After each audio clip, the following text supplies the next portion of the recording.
नमस्कार। आज मैं आपको नरकासुर वध की कहानी सुनाऊंगा। प्राचीन काल की बात है, जब पृथ्वी अपने भीतर अनेकों रहस्यों को समेटे हुए थी। उसी समय पृथ्वी देवी, जिन्हें भूदेवी भी कहा जाता है, को भगवान विष्णु के वराह अवतार से एक पुत्र प्राप्त हुआ, जिसका नाम नरकासुर था। चूंकि वह स्वयं पृथ्वी का पुत्र था, उसे प्राकृतिक रूप से अत्यधिक शक्ति और क्षमताएं प्राप्त थी। बाल्य अवस्था में नरकासुर ने घोर तपस्या की। उसने वर्षों तक बिना अन्न जल के भगवान ब्रह्मा की कठोर आराधना की। उसकी तपस्या से प्रसन्न होकर भगवान ब्रह्मा प्रकट हुए और उसे वरदान मांगने को कहा। नरकासुर ने वरदान मांगा, हे प्रभु, मुझे ऐसा वरदान दीजिए कि मेरी मृत्यु केवल मेरी माता के हाथों ही हो। कोई भी पुरुष, देवता, राक्षस, पशु, यहाँ तक कि कोई भी अस्त्र शस्त्र मुझे मार ना सके। ब्रह्मा ने तथास्तु कहकर उसे यह वरदान प्रदान कर दिया। यह वरदान पाकर नरकासुर स्वयं को अजय समझने लगा।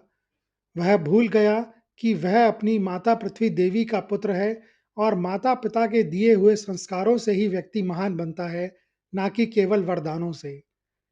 धीरे धीरे उसने अच्छी संगति छोड़ दी और उसकी दोस्ती मुरा नाम के एक अत्यंत क्रूर राक्षस से हो गई। मुरा की संगति ने नरकासुर के मन में अहंकार और क्रूरता का बीज बो दिया।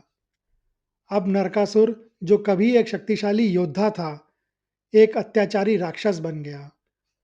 उसका राज्य प्राग ज्योतिषपुर, जो वर्तमान में असम के आसपास है, था और वहां से उसने तीनों लोकों में आतंक फैलाना शुरू कर दिया।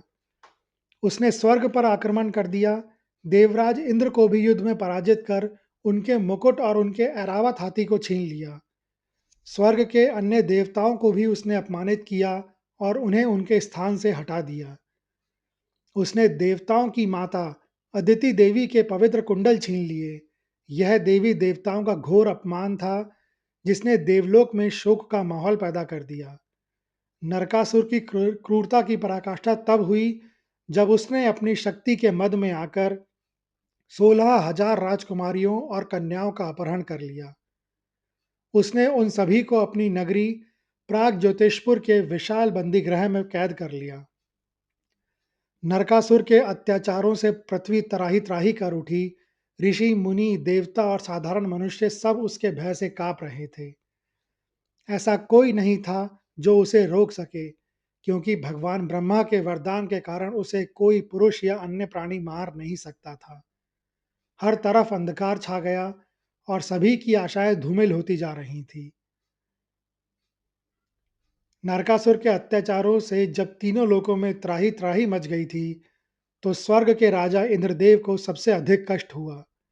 उनका सिंहासन छीन लिया गया था, उनके ऐरावत हाथी का अपमान हुआ था और उनकी माता अदिति के पवित्र कुंडल चोरी हो गए थे। यही वह स्थिति थी जब देवताओं ने भगवान श्री कृष्ण की शरण ली, क्योंकि उन्हें पता था कि इस संकट से केवल वही मुक्ति दिला सकते हैं। हारे मन से और गहरे शोक में डूबे हुए इंद्रदेव समस्त देवताओं के साथ सीधे द्वारका नगरी पहुंचे। द्वारका उस समय भगवान श्री कृष्ण की दिव्य नगरी थी, जो चारों ओर से समुद्र से घिरी हुई थी। देवताओं का तेज फीका पड़ चुका था और उनके चेहरे पर चिंता की गहरी रेखाएं थीं। वे सीधे श्री कृष्ण के भव्य महल में पहुंचे, जहां भगवान अपनी पत्नी सत्यभामा के साथ विराजमान थे। देवताओं ने झुककर भगवान श्री कृष्ण को प्रणाम किया। इंद्रदेव ने कांपते हुए स्वर में अपनी व्यथा सुनाई, हे केशव, नरकासुर के अत्याचारों ने हमारी सभी सीमाओं को तोड़ दिया है। उसने स्वर्ग का सिंहासन छीन लिया, लेकिन उसने उससे भी बड़ा अपराध किया। उसने हमारी पूजनीय माता माता अदिति देवी के कुंडल चुरा लिए। एक पुत्र के लिए इससे बड़ा अपमान और कोई नहीं हो सकता। साथ ही उसने 16,000 कन्याओं को बंदी बना रखा है, जिनका सम्मान पल पल रौंदा जाता है। ब्रह्मा के वरदान के कारण उसे कोई पुरुष मार नहीं सकता। अब केवल आप ही हमारी अंतिम आशा है, क्योंकि आप ही धर्म की स्थापना के लिए अवतार लेते हैं। यह सुनकर वहां बैठी देवी सत्यभामा का मुख क्रोध से लाल हो गया। वह नारियों के इस घोर अपमान से अत्यंत दुखी और क्रोधित हुईं। भगवान श्री कृष्ण ने देवताओं को शांत किया और उन्हें आश्वासन दिया कि वह स्वयं नरकासुर का वध करके धर्म की पुनर्स्थापना करेंगे। तभी सत्यभामा ने आगे बढ़कर कहा, प्रभु, यह युद्ध केवल देवताओं के सिंहासन के लिए नहीं है, यह 16,000 निर्दोष नारियों के सम्मान के लिए है।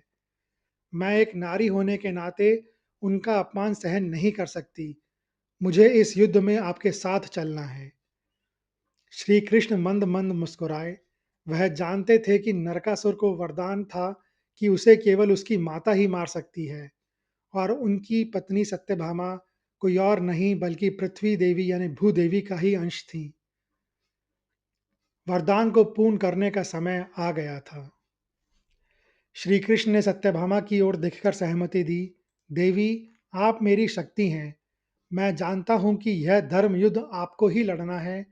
आप मेरी सारथी बनेंगी और आपकी सहायता से ही हम उस अहंकारी राक्षस का अंत करेंगे।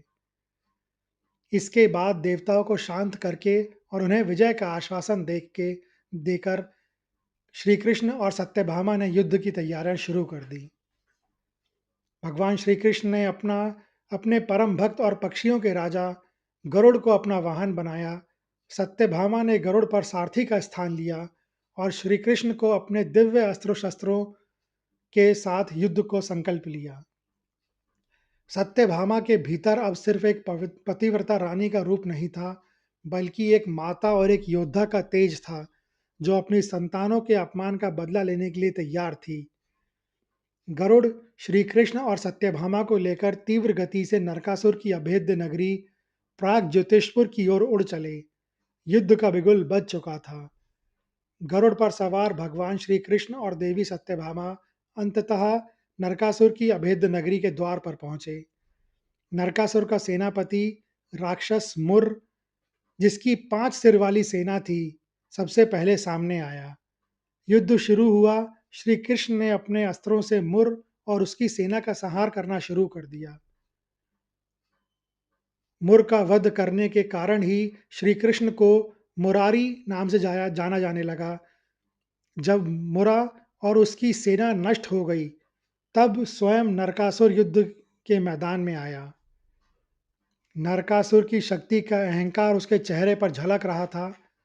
उसे विश्वास था कि ब्रह्मा के वरदान के कारण उसे कोई पुरुष मार नहीं सकता, और सामने श्री कृष्ण के अलावा उसकी सारथी एक नारी, जो कि सत्यभामा थी, जिसे वह शक्तिहीन समझ रहा था। नरकासुर और श्री कृष्ण के बीच भयंकर द्वंद्व युद्ध चला। नरकासुर ने अपने मायावी अस्त्रों से श्री कृष्ण पर कई वार किए, लेकिन श्री कृष्ण ने बड़ी सरलता से उसका सामना किया। तभी अचानक एक पल ऐसा आया जब नरकासुर के एक अस्त्र के प्रहार से श्री कृष्ण यकायक मूर्छित होकर गरुड़ पर गिर पड़े। दरअसल यह भगवान की लीला थी, वरदान को पूर्ण करने की लीला। अब सत्यभामा को युद्ध में भाग लेने का समय आ चुका था। सत्यभामा अपने पति को इस अवस्था में देखकर असहनीय क्रोध से भर उठी। उनके भीतर की मातृ शक्ति जागृत हो गई। उन्होंने देखा कि उनके सामने वह क्रूर राक्षस खड़ा है, जिसने देवताओं की माता का अपमान किया, जिसने 16,000 पुत्रियों का को बंदी बनाया, और जिसने अब उनके पति पर भी प्रहार किया है। सत्यभामा ने तुरंत श्री कृष्ण का धनुष और बाण उठा लिए। उनके हाथों में जैसे ही वह धनुष आया, उसने पृथ्वी देवी का अंश पूरी तरह जागृत हो उठा। उनके भीतर की ऊर्जा से पूरा युद्ध क्षेत्र दमक उठा। सत्यभामा ने नरकासुर को चुनौती दी, रे क्रूर, तूने जिन नारियों का अपमान किया है, आज तेरा अंत उन्हीं के हाथों होगा। तूने जिस वरदान के अहंकार में धर्म को कुचला, वही वरदान आज तेरी मृत्यु का कारण बनेगा। सत्यभामा ने बिना देरी किए धनुष पर बाण साधा और उसे नरकासुर की छाती की ओर छोड़ दिया। वह बाण सीधे नरकासुर के हृदय को भेद गया। जैसे ही बाण लगा, नरकासुर का विशाल शरीर जमीन पर गिर पड़ा। ब्रह्मा का वरदान पूर्ण हुआ। उसे किसी पुरुष ने नहीं, बल्कि उसकी माता के अंश यानी सत्यभामा ने मारा। मरते समय नरकासुर ने भगवान श्री कृष्ण को पुकारा और अपनी कुछ अंतिम इच्छाएं व्यक्त की। उसने कहा, हे प्रभु, यद्यपि मैंने पाप किए हैं, लेकिन मैं आपका पुत्र हूँ। मेरी अंतिम विनती है कि मेरी मृत्यु के इस दिन को लोग शोक के रूप में ना बनाएं, बल्कि इसे उत्साह और प्रकाश के पर्व के रूप में मनाएं। भगवान कृष्ण ने मुस्कुराकर उसे वह वरदान दिया कि कार्तिक मास की कृष्ण पक्ष की चतुर्दशी को लोग दीपक जलाकर और उत्सव मनाकर उसकी मृत्यु को याद करेंगे, क्योंकि यह दिन अंधकार पर प्रकाश की विजय का प्रतीक बनेगा। नरकासुर ने अपने पापों के लिए क्षमा मांगी और प्रार्थना की कि श्री कृष्ण सुनिश्चित करें कि वे कुंडल उसकी माता के हाथों यानी कि सत्यभामा के हाथों से वापस अदिति देवी को लौटा दिए जाएं, जिससे उसके पापों का कुछ प्रायश्चित हो सके। श्री कृष्ण ने उसे आश्वासन दिया कि वह कुंडल स्वर्ग में अदिति देवी को ससम्मान लौटाएंगे। इसके बाद कृष्ण ने नरकासुर के माथे पर लगे रक्त का तिलक अपने माथे पर लगाया, जो बुराई पर अच्छाई की विजय का प्रतीक था। तत्पश्चात नरकासुर के बंदी गृह के द्वार खोल दिए गए और वहां से 16,000 मुक्त कन्याओं की जय जयकार की ध्वनि सुनाई देने लगी। लेकिन इन कन्याओं ने समाज में वापस जाने से मना कर दिया। उनका कहना था कि एक राक्षस की कैद में रहने के कारण कोई भी समाज उन्हें स्वीकार नहीं करेगा और वे बिना सम्मान के जीवन नहीं जी पाएंगी। तब भगवान श्री कृष्ण ने उनके सम्मान की रक्षा के लिए और उन्हें समाज में एक प्रतिष्ठित स्थान दिलाने के लिए उन सभी 16,000 कन्याओं से विवाह कर लिया। उन्होंने अपनी योग माया शक्ति का प्रयोग करके प्रत्येक कन्या के लिए एक अलग रूप धारण किया और सभी को रानी का दर्जा देकर द्वारका में उनके लिए अलग अलग महल बनवाए। इसी कारण यह दिन नरक चतुर्दशी केवल बुराई पर जीत का ही नहीं, बल्कि नारी के सम्मान की पुनर्स्थापना का भी एक बहुत बड़ा प्रतीक बन गया, जिसे लोग दिए जलाकर मनाते हैं। यह कहानी सुनने के लिए धन्यवाद। अगर आपको यह कहानी अच्छी लगी हो, तो कृपया इस वीडियो को ज़्यादा से ज़्यादा लोगों के साथ शेयर करें, लाइक करें व चैनल को सब्सक्राइब करें। कमेंट्स बॉक्स में लिखें, जय श्री कृष्ण।